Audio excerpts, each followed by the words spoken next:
প্রিয় শিক্ষার্থীরা, আসসালামু আলাইকুম। আশা করি সবাই ভালো আছো এবং সুস্থ আছো।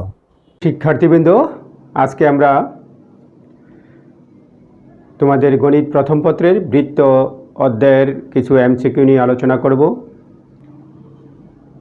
শিক্ষার্থীরা দেখো, আমরা প্রথমে যে প্রশ্নটি নিয়েছি তা হলো কে এর কোন মানের জন্য এই সমীকরণটি একটি বৃত্ত নির্দেশ করবে। তার আগে আমাদের জানা থাকা প্রয়োজন যে বৃত্তের সমীকরণ আমরা কিভাবে চিনব। মনে রাখবে, বৃত্তের সমীকরণ হবে এক্স ও ওয়াই এর একটি দ্বিঘাত সমীকরণ। ওই সমীকরণে এক্স স্কোয়ার এবং ওয়াই স্কোয়ারের সহগদ্বয় হতে হবে সমান, এবং ওই দ্বিঘাত সমীকরণে এক্স ইন্টু ওয়াই অর্থাৎ এক্স ওয়াই যুক্ত কোনো পদ থাকবে না। তাহলে কন্ডিশন নাম্বার 1, দ্বিঘাত সমীকরণ হতে হবে কার? এক্স এবং ওয়াই এর একটি দ্বিঘাত সমীকরণ হতে হবে। নাম্বার 2, এক্স স্কোয়ার এবং ওয়াই স্কোয়ারের সহগদ্বয় সমান হতে হবে। নাম্বার 3, এক্স ওয়াই যুক্ত কোনো পদ থাকতে পারবে না। তাহলে দেখি আমাদেরকে যে সমীকরণটি দেওয়া আছে এটা কেমন। তো সমীকরণ যেটা দেওয়া আছে তার প্রথম অংশটাকে আমরা যদি ভেঙে নেই, এটা হলো a plus B plus C whole square. তাহলে এখান থেকে আমরা কি লিখতে পারি? এটা থেকে আমরা লিখতে পারি X square plus Y square plus 3 square, এবার প্লাস 2ab অর্থাৎ x into minus Y, 2bc তার মানে 2 ইন্টু মাইনাস ওয়াই ইন্টু 3, দেন 2ca এইটার এটা 2ca, 2c হলো 3, a হলো x। দেন আমরা এই অংশটা গুণ করে দিব। তাহলে দেখো আমরা কি পাচ্ছি, kxy প্লাস 2y, এবার মাইনাস kx মাইনাস 2 ইকুয়াল 0। আমাদের আর খুব বেশি সিম্পলিফাই করার দরকার নেই। এখানে আমাদের মূল টার্গেট থাকবে এখানে এক্স স্কোয়ার এবং ওয়াই স্কোয়ারের সহগ সমান হইতে হবে, আর এক্স ওয়াই যুক্ত পদ থাকবে না। এখানে দেখা যাচ্ছে এক্স স্কোয়ার এবং ওয়াই স্কোয়ার দুইটারই সহগ 1, কারণ মাইনাস ওয়াই এর বর্গ করলে ওয়াই স্কোয়ার হয়। তাহলে এখানে কোনো সমস্যা নেই। তাহলে আমাদের দেখতে হবে 2xy যুক্ত কোনো পদ আছে কিনা। যদি পদ থাকে এটাকে বিলুপ্ত করতে হবে। আমরা দেখি এক্স ওয়াই যুক্ত পদ কি আছে। এক্স ওয়াই যুক্ত, এখানে দুইটা জিনিস দেখা যাচ্ছে, একটা মাইনাস 2xy আর একটা হলো প্লাসের kxy। তার মানে এখান থেকে আমরা বলতে পারি এটা হলো k মাইনাস 2 ইন্টু xy। তা আমরা জানি এই সমীকরণটি বৃত্ত নির্দেশ করতে হলে এক্স ওয়াই যুক্ত পদ থাকবে না। তার মানে এক্স ওয়াই এর সহগটি হতে হবে 0। এখানে এক্স ওয়াই এর সহগ কত আছে? k minus 2। তাহলে এটার বৃত্ত হওয়ার শর্তটা হবে k minus 2 equal to 0, that is k equal to 2। তাহলে k ইকুয়াল 2 হলে প্রদত্ত সমীকরণটি একটি বৃত্ত নির্দেশ করবে। তাহলে আমরা দেখি এটা k ইকুয়াল টু 2 কোথায় আছে? গ নাম্বারে। তাহলে এটাই আমাদের কারেক্ট অ্যান্সার বা সঠিক। দেন আমরা যে প্রশ্নটি নিয়েছি সেটা হলো একটি বৃত্তের সমীকরণ দেওয়া আছে, কিভাবে বুঝবো? ঠিক আগের পদ্ধতিতে দেখো, এখানে এক্স ওয়াই এর একটা দ্বিঘাত সমীকরণ এটি, এবং এখানে দেখো এক্স স্কোয়ার এবং ওয়াই স্কোয়ারের সহগদ্বয় সমান, দেখো তো এক্স ওয়াই যুক্ত কোনো পদ আছে কি না? রাইট, এখানে এক্স ওয়াই যুক্ত কোনো পদ নাই। অতএব এটি একটি বৃত্তকে নির্দেশ করে। বৃত্ত হলেই তার একটি কি থাকবে? কেন্দ্র থাকবে। আমাদের ওই কেন্দ্রের স্থানাঙ্ক নির্ণয় করতে হবে। তা কেন্দ্রের স্থানাঙ্ক নির্ণয়ের জন্য আমরা যেটা করব, বৃত্তটাকে সাধারণ সমীকরণে প্রকাশ করব। সাধারণ সমীকরণ বলতে বোঝাচ্ছি আমি বৃত্তের এক্স স্কোয়ার এবং ওয়াই স্কোয়ারের সহগদ্বয় 1 যখন থাকবে, তাহলে এখানে এক্স স্কোয়ার এবং ওয়াই স্কোয়ারের সহগ কি 1 আছে? নাই। তাহলে এখানে এক্স স্কোয়ার এবং ওয়াই স্কোয়ারের সহগ আমি 1 আনবো। কিভাবে? 3 দ্বারা ভাগ করে। তাহলে দেখো এটাকে যদি আমি 3 দ্বারা ভাগ করে দেই, তাহলে X square plus Y square minus 2x minus 3y plus 10/3 is equal to 0। অবশ্যই এখানে কি করা হয়েছে? 3 দ্বারা ভাগ করে, উভয় পক্ষকে 3 দ্বারা ভাগ করে। এবার কেন্দ্রের স্থানাঙ্ক, কেন্দ্রের স্থানাঙ্ক হবে, যেটা করবে জেনারেলি ফর্মে নিয়ে আসার পর এক্স এর সহগ ডিভাইডেড বাই -2 কমা ওয়াই এর সহগ ডিভাইডেড বাই -2। এক্স এর সহগ কত? এখানে এক্স এর সহগটা হলো আমাদের -2 ডিভাইডেড বাই -2। ওয়াই এর সহগ কত? এখানে -3, তাহলে উপরে লিখব -3 ডিভাইডেড বাই কত? একই -2। তাহলে আমরা পেয়ে যাচ্ছি 1,3/2। তাহলে এটাই হলো আমাদের এই বৃত্তের কেন্দ্রের স্থানাঙ্ক। আবার এই ভাগ না করেও আমরা কেন্দ্রের স্থানাঙ্ক বের করতে পারবো। সেটা কিভাবে? ভাগ করারও প্রয়োজন নেই, তখন আমরা ফর্মুলাটা এইটা মনে রাখবো, এক্স এর সহগ। দেখো এটা দিয়ে করলে হয় কিনা। কেন্দ্র এক্স এর সহগ কত আমাদের? -6 ডিভাইডেড বাই -2 ইন্টু এক্স স্কোয়ারের সহগ কত? এখানে 3 বসাই দিলাম, এই যে এক্স স্কোয়ারের সহগ। ওয়াই এর সহগ কত আমাদের? -9 ডিভাইডেড বাই -2 ইন্টু ওয়াই স্কোয়ারের সহগ 3। এইটা হিসাব করো, দেখো এখানে কি আসবে? 1,3/2। যদি কেউ ফাস্টলি করতে চাও, দ্রুত করতে চাও, তাহলে তোমাদের যেটা করতে হবে এই ফর্মুলাটা মনে রাখতে হবে। অর্থাৎ জেনারেল ফর্মে না নিলে কি করতে হবে? যে সূত্রটা আমরা জানি সেই একই সূত্র, কিন্তু ডিভাইডেড বাই কি হবে? যদি 1 না হয় এক্স স্কোয়ারের সহগ, এক্স স্কোয়ারের সহগ দিয়ে ভাগ করব। কোটি নির্ণয়ের ক্ষেত্রে ওয়াই স্কোয়ারের সহগ দিয়ে ভাগ করব। আশা করি সবাই বুঝতে পেরেছ। 3 নম্বর প্রশ্নটি সমাধান করব। 3 নম্বর প্রশ্নটিতে আছে -4,3 এবং 12,-1 বিন্দুদ্বয়ের সংযোজক রেখাংশকে বেশ ধরে অঙ্কিত বৃত্তের সমীকরণ কোনটি? মানে এটা এরকম, এইটা সার্কেলের বেশের প্রান্ত বিন্দু দেওয়া আছে, একটা -4,3 আরেকটা দেওয়া আছে 12,-1।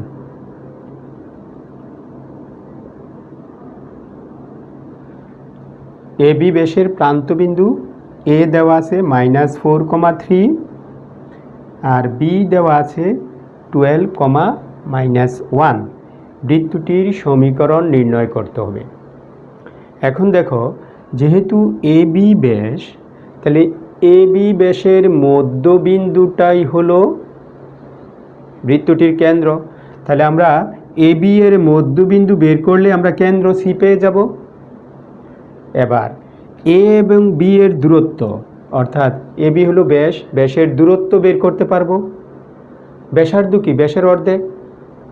তাহলে আমরা এখান থেকে কেন্দ্র এবং ব্যাসার্ধ বের করতে পারবো। কেন্দ্র কি? এবি এর মধ্যবিন্দু। ব্যাসার্ধটা কি? 1/2 ইন্টু এবি।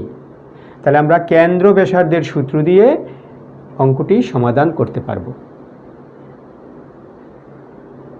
তো আমাদের যে ফরম্যাটে দেওয়া আছে অ্যান্সারগুলো, তাতে বিকল্প যেটা শর্ট নিয়ম, ব্যাসের প্রান্তবিন্দু জানা থাকলে বৃত্তের সমীকরণ কি সেটা আমরা দেখে নিই। সেটা হলো, যদি ব্যাসের প্রান্তবিন্দু x1, y1 আরেকটা যদি হয় x2, y2, তাহলে বৃত্তের সমীকরণটা হবে x minus x1 into x minus x2 plus y minus y1 into y minus y2 equal to 0।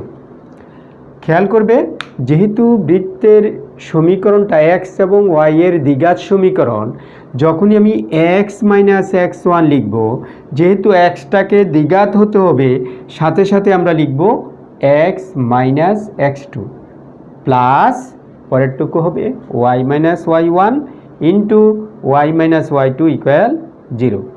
এবার দেখো, আমাদের এখানে x1 দেওয়া আছে, কত? x1 হলো আমাদের -4, x2 কত? 12, y1 কত দেওয়া আছে? 3, y2 কত দেওয়া আছে? -1।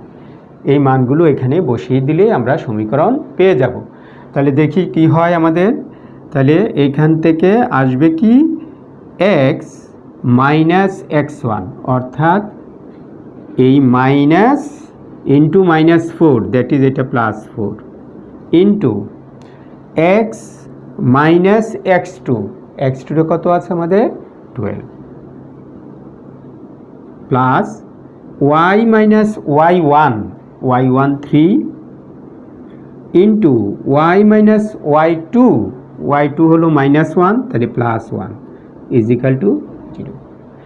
এবার আমরা যখন গুণ করব, এই দুইটাকে গুণ করলে আমরা পাবো x স্কোয়ার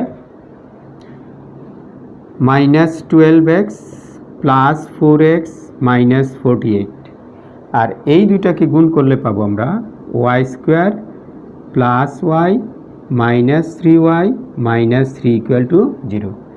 দ্যাট ইজ ইকুয়েশনটা আসবে x square plus y square minus 8x minus 2y minus 48 minus 3, that is minus 51 is equal to 0। আমরা এখন দেখে নেই x square plus y square minus 8x minus 2y minus 51 minus 8x minus 2y minus 51, x square plus y square minus 8x minus 2y minus 51 equal to 0। তাহলে 4 নম্বর অপশনটাই হলো আমাদের right answer.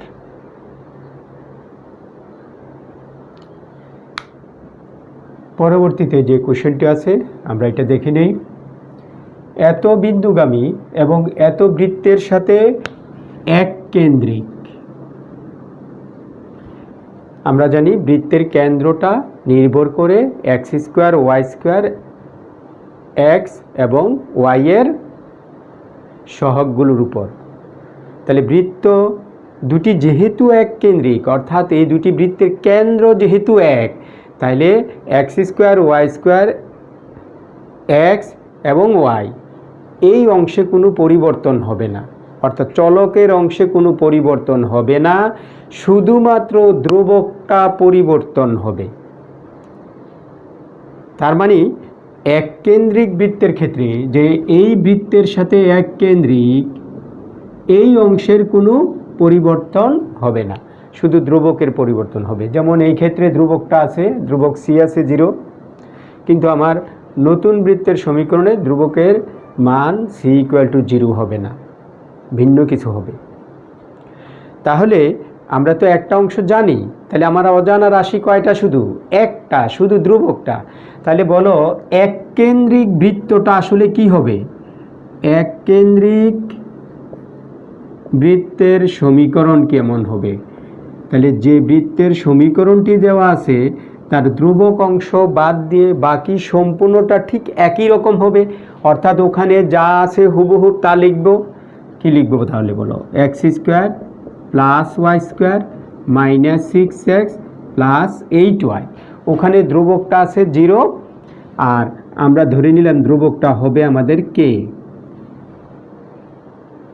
তাহলে শুধুমাত্র কে এর মান জানলেই তো হয়ে যাচ্ছে। তো কে এর মান কিভাবে জানবো? আরেকটি শর্ত দেওয়া আছে, সেই শর্তটি হলো 3, বিন্দু দিয়ে যায়, অর্থাৎ এই 3, বিন্দু দিয়ে যায়। এর অর্থ হলো এই মানগুলো এখানে বসাবো। x এর পরিবর্তে 3, y এর পরিবর্তে -1, x এর পরিবর্তে 3, y এর পরিবর্তে -1। তা আমরা দেখি এটা কত হয়। এটা 9 + 1 -18 -8 + k = 0।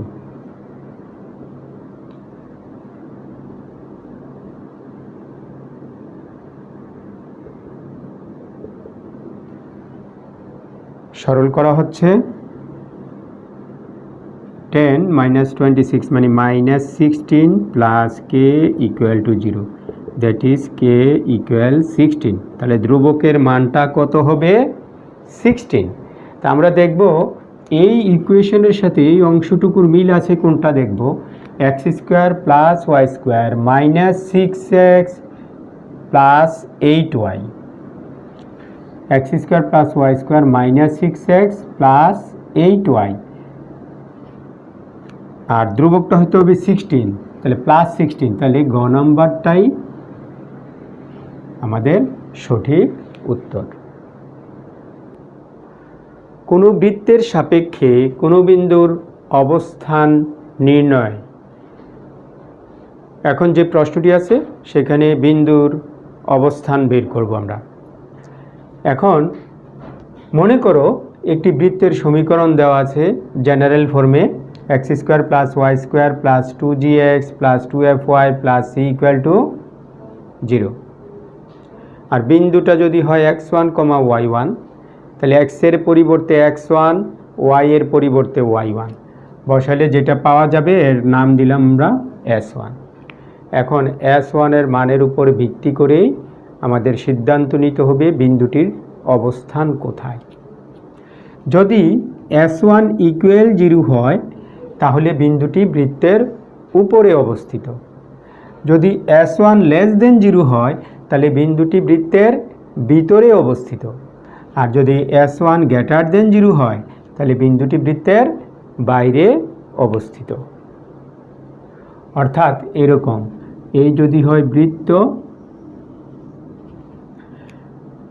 এটা যদি বৃত্ত হয় তাহলে উপরে থাকবে কখন? যখন s1 0, ভিতরে থাকবে কখন? যখন s1 <0, আর যখন বাইরে থাকবে তখন হবে s1 এর মান <0। তাহলে আমরা এখন দেখি আমাদের সমীকরণটা দেওয়া আছে x² + y² -16x, আর বিন্দু দেওয়া আছে -3, 4। তাহলে আমরা এখান থেকে বের করব s1 কত হবে। s1 মানে x এর পরিবর্তে বসাবো আমরা -3, y এর পরিবর্তে বসাবো 4, -16 ইন্টু x এর পরিবর্তে আমরা বসাবো -3। তাহলে -3 এর বর্গ 9 + 4 এর বর্গ 16, মাইনাস মাইনাস গুণ করলে প্লাস, তাহলে এটা +48। এখানে সবগুলোই ধনাত্মক সংখ্যা, অতএব তাদের যোগফল অবশ্যই কি হবে? >0। তিনটি ধনাত্মক সংখ্যা, অতএব তাদের সমষ্টিটাও হবে ধনাত্মক। তাহলে দেখা যাচ্ছে এখানে s1 is greater than 0। তাহলে আমরা সিদ্ধান্ত নিতে পারি যে -3, 4 বিন্দুটি প্রদত্ত বৃত্তের বাইরে অবস্থিত। তাহলে আমাদের অপশন কোনটা হবে? খ। তাহলে খই হলো আমাদের সঠিক উত্তর। নেক্সট কোশ্চেন, বিন্দু বৃত্তের সমীকরণ কি? বিন্দু বৃত্ত মানে যে বৃত্তের ব্যাসার্ধ 0, অর্থাৎ বিন্দুবৃত্তের ব্যাসার্ধ কি হবে 0 হবে। তাহলে আমরা দেখি অপশন x² - y² = 0। এখানে দেখো মাঝখানে কি চিহ্ন মাইনাস। আমরা জানি বৃত্তের যে কোনো সমীকরণেই x² প্লাস হবে y², তাহলে এটা অপশন না। এবার দেখো এটা x² + y², আমরা জানি x² + y² ইকুয়াল যদি r² হয়, অর্থাৎ এখানে যদি r² হতো তাহলে এই বৃত্তের কেন্দ্র হলো 0 0 0, 0 আর ব্যাসার্ধ এই 0কে লেখা যায় 0²। তাহলে ব্যাসার্ধ কত? ব্যাসার্ধ r = 0। তাহলে দেখা যাচ্ছে এর কেন্দ্র 0, 0 আর ব্যাসার্ধ 0, আর যে বৃত্তের ব্যাসার্ধ 0 তাকে কি বলে? বিন্দুবৃত্ত বলে। তাহলে এটাই আমাদের সঠিক উত্তর।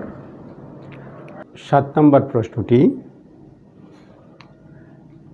একটি বৃত্তের কেন্দ্র 3, 4 এবং বৃত্তটি x অক্ষকে স্পর্শ করে বৃত্তটির সমীকরণ কি হবে?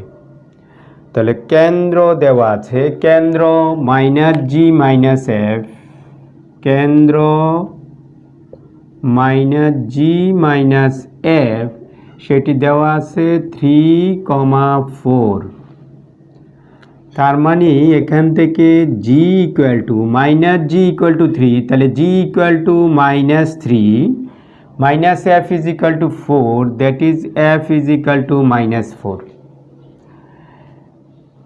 যেহেতু বৃত্তটি x অক্ষকে স্পর্শ করে, তাহলে x অক্ষকে স্পর্শ করে, অতএব c = g², g এর মান -3, তাহলে -3² = 9। তাহলে বৃত্তটির সমীকরণ কি হবে? বৃত্তটির সমীকরণ হবে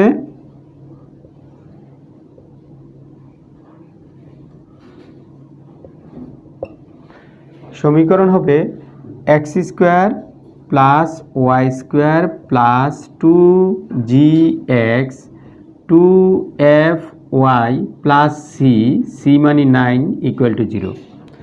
তাহলে এখানে 2gx, g এর পরিবর্তে -3, 2fy, তাহলে f এর পরিবর্তে -4, তার মানে x² + y² -6x - 8y + 9 = 0।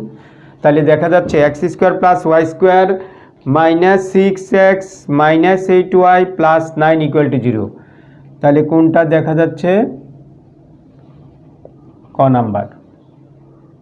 এখান থেকে আমরা আরও কয়েকটি প্রশ্নের উত্তর করতে পারি। যদি প্রশ্নটা এমন হয় যে বৃত্তটির ব্যাসার্ধ কত, তাই এভাবে না করে বৃত্তের ব্যাসার্ধ কত সহজে বলে দেওয়া যাবে। বৃত্তের ব্যাসার্ধ কোন অক্ষকে স্পর্শ করে? কোন অক্ষকে স্পর্শ করে?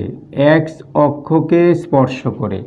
তা আমরা মনে রাখবো x অক্ষকে স্পর্শ করলে ব্যাসার্ধটা হবে কেন্দ্রের কোটির পরম মান, অর্থাৎ x অক্ষকে স্পর্শ করে তো কেন্দ্র আছে 3, 4, তাহলে ব্যাসার্ধটা হবে এইটার পরম মানের সমান।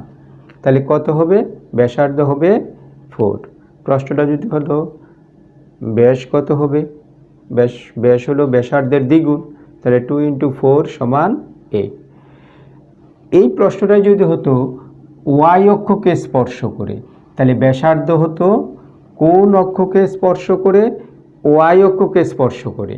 তাহলে ব্যাসার্ধ হবে কেন্দ্রের ভুজের পরম মান। তাহলে এটা যদি y অক্ষ হতো তাহলে এইটা হতো আমাদের ব্যাসার্ধ।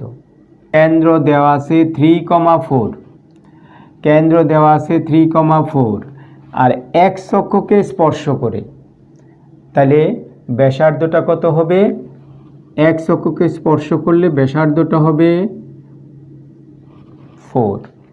তাহলে সমীকরণটা হবে, তখন সমীকরণ হবে কেন্দ্র ব্যাসার্ধ ফর্মের, অর্থাৎ এই ফর্মটা x - h² + y - k² = r²। তাহলে দেখো এখানে এইচ এর মান 3, তাহলে এটা হতো এরকম X minus 3 whole square plus Y minus 4 whole square is equal to, যেহেতু এক্স অক্ষকে স্পর্শ করে ব্যাসার্ধটা হবে 4, তাহলে এটা হতো 4 স্কোয়ার। যদি এই ফরম্যাটে থাকে তাহলে এইভাবে না করে সরাসরি এটা করা যায়। আমরা নেক্সট কোশ্চেনে যাচ্ছি। নেক্সট কোশ্চেনটা হচ্ছে X square plus Y square minus 8x plus K equal to 0 বৃত্তটি এক্স অক্ষকে স্পর্শ করলে K is equal to what. এখন দেখো প্রদত্ত বৃত্তের সমীকরণটা আমরা কি লিখি এভাবে, X square plus Y square plus 2 into minus 4 into X plus K equal to 0, এভাবে লেখা যায়। তা আমরা জানি বৃত্তের জেনারেল ফর্মটা হলো X square plus Y square plus 2gx plus 2fy plus C equal to 0। তাহলে এখানে দেখো জেনারেল এইটার সাথে যদি আমরা কম্পেয়ার করি 2gx 2fy plus C equal to 0, এই দুইটাকে যদি আমরা কম্পেয়ার করি তাহলে এখান থেকে আমরা পাচ্ছি g সমান -4 আর c ইজ ইকুয়াল টু কত, k। আমরা জানি x অক্ষকে স্পর্শ করে, আমরা জানি x অক্ষকে স্পর্শ করলে c equal to g square.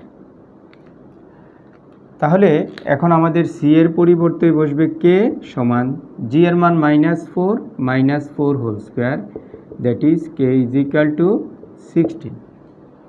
তাহলে k ইকুয়াল টু 16 হলে বৃত্তটি এক্স অক্ষকে স্পর্শ করবে। আমরা দেখি k ইকুয়াল টু 16 আছে কত নম্বর অপশনে, গ নম্বর অপশনে।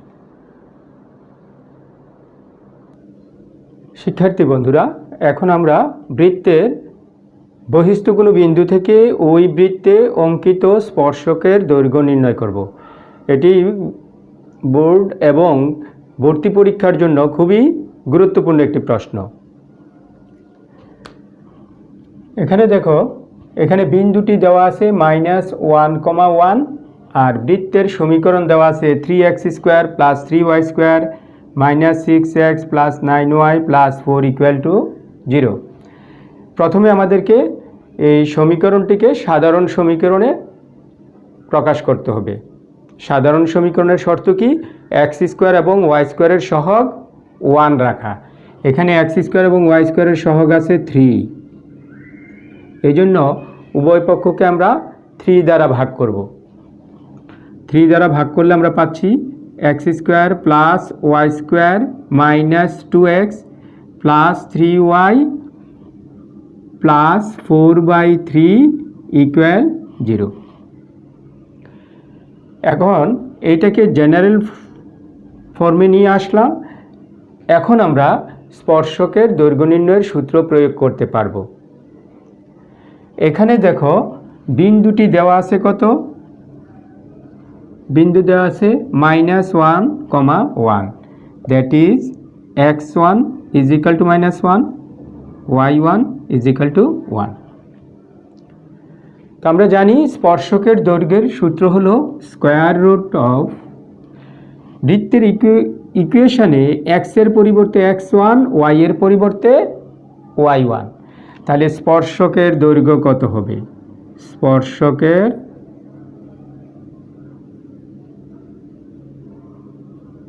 দৈর্ঘ্য হবে স্কোয়ার রুট, যে ইকুয়েশন আছে জেনারেল ফর্মে নেওয়ার পর সেখানে x এর পরিবর্তে x1, তাহলে x এর পরিবর্তে x1 মানে -1 whole square plus 1 square minus 2 into -1 plus 3 into 1 plus 4/3। এখন এটা আমরা ক্যালকুলেশন করব। ক্যালকুলেশন করলে আসবে, ক্যালকুলেশন করলে কি আসে 1 + 1 + 2 + 3 প্লাস 4/3। তাহলে এখান থেকে আমরা পাচ্ছি 3 + 2 5 6 7 7 21 প্লাস 4/3 তার স্কোয়ার রুট। এখন এটা আসবে 21 + 4 মানে 25, তাহলে square root 25 square root 3, that is 5/√3। তাহলে 5/√3 আছে কোথায়? 4 নম্বর অপশনে। তাহলে এটাই আমাদের সঠিক উত্তর।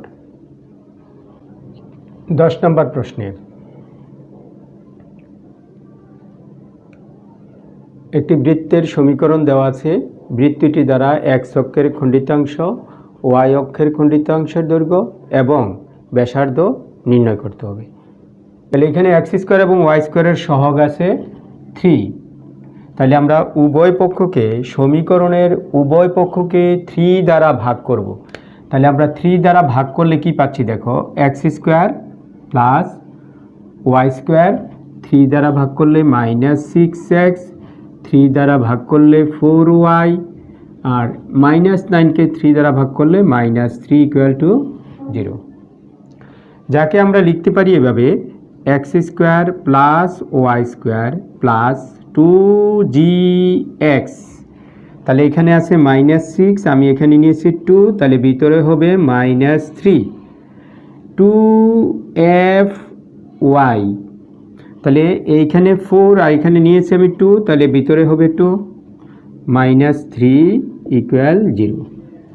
তাহলে দেখো, এইটা হলো আমাদের g এর মান, এইটা হলো আমাদের f এর মান, এইটা হলো আমাদের c এর মান। তাহলে বলো, তাহলে g = কত? -3, f = কত? 2, c = কত? -3। এখন আমরা যদি সূত্রগুলো জানি, এই মানগুলো বসিয়ে দিলেই হবে। যেমন x অক্ষের খণ্ডিতাংশ হলো 2√g² - c, তাহলে আমরা x অক্ষের খণ্ডিতাংশ কত পাবো? x অক্ষের খণ্ডিতাংশ আমরা কি পাবো? x অক্ষের খণ্ডিতাংশ পাবো আমরা 2√g² - c। g হলো -3, -c মানে -3, এটা হিসাব করো, দেখো যে পেয়ে যাবে 4√3। y অক্ষের খণ্ডিতাংশের দৈর্ঘ্য = 2√f² - c, f মানে 2, -3, তাহলে এটা দেখো 2√7। লাস্টলি আমরা বের করব ব্যাসার্ধ। ব্যাসার্ধ r = আমরা জানি √g², মানে হলো -3 এর বর্গ 9 প্লাস f², 2² মানে 4 -3, দ্যাট ইজ √16 = 4। এবার আমরা দেখি, x অক্ষের খণ্ডিতাংশ 4 √3 একক, সঠিক। y অক্ষের খণ্ডিতাংশ 2 √7, ভুল। এবং ব্যাসার্ধ 4 একক, এখানেও আছে ব্যাসার্ধ 4 একক, সঠিক। তাহলে নাম্বার 1 এবং 3 সঠিক, তার মানে গ ইজ দ্য কারেক্ট আনসার। আজকের আলোচনায় আমরা বৃত্ত অধ্যায়ের 10টি MCQ সমাধান করেছি। এই অধ্যায়ের উপর আমরা আরেকটি ক্লাস করব, তারপর আমরা এই MCQগুলো বারবার প্র্যাকটিস করব। তাহলে ইনশাল্লাহ বোর্ড এবং ভর্তি পরীক্ষায় আমরা বৃত্ত অধ্যায়ের MCQগুলো সঠিকভাবে উত্তর করতে পারব। আজকের মতো এখানে শেষ করছি। ধন্যবাদ সবাইকে।